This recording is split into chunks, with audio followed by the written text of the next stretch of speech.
On July 17, 2015, Dylann Roof was attending a Bible study group at the Emanuel African Methodist Episcopal Church in Charleston, South Carolina. Approximately 1 hour into the meeting, Roof stood up, pulled out a gun, and opened fire on the other members of the group, who were all black. As reported by ABC News, 9 people were killed in the attack, and several others were injured. Roof ran from the scene immediately after the shooting. However, he was caught and taken into custody during a traffic stop the following day. Roof wrote a manifesto which was published on his personal website, explaining why he targeted the Emanuel African Methodist Episcopal Church. In the manifesto, he said he had no choice, as there were no active white supremacist groups in the region, and he felt it was his responsibility to act on their behalf. There were signs of Roof's growing racism, but Roof's friend Joey Meek told CNN, "Dylann wasn't a serious person. No one took him serious. But if someone had taken him serious, this all would have been avoided." He was just saying he wanted segregation. He wanted a race war. Roof was ultimately convicted of 33 federal hate crimes. In a separate trial, he was convicted of all 9 murders, 3 attempted murders, and a weapons charge. In the federal trial, Roof was sentenced to death. In the state trial, he was sentenced to life in prison without the possibility of parole.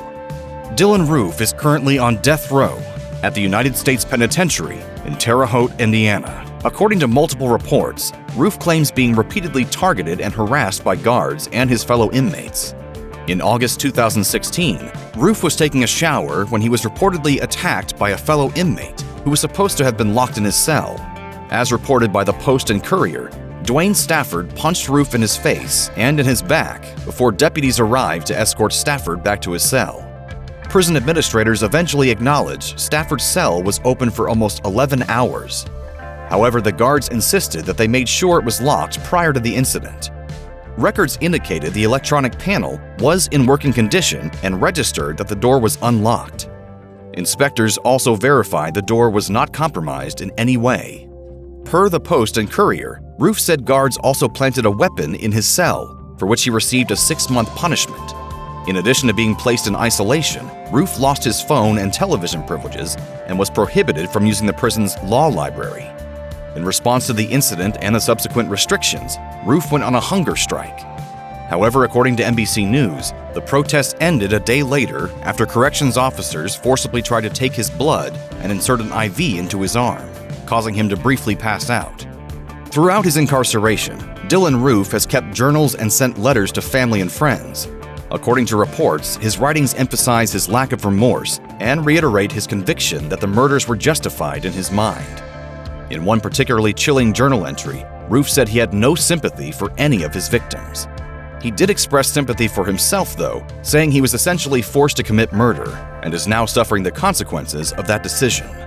Videos of Roof's visits with his parents only further underline his lack of empathy for others, with reports suggesting that the inmate openly laughed at his parents' obvious distress and threatened his father.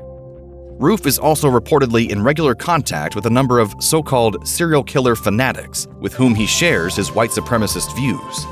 As reported by the Associated Press, Roof's attorneys filed an appeal in August 2021, but 3 judges with the 4th U.S. Circuit Court of Appeals in Richmond unanimously rejected the appeal, which was filed on the grounds that Roof was incompetent to stand trial.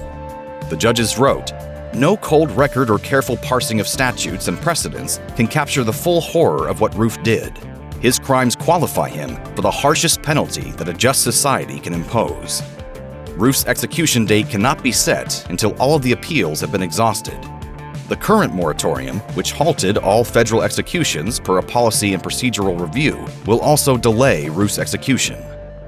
Check out one of our newest videos right here. Plus, even more grunge videos about true crime are coming soon. Subscribe to our YouTube channel and hit the bell so you don't miss a single one.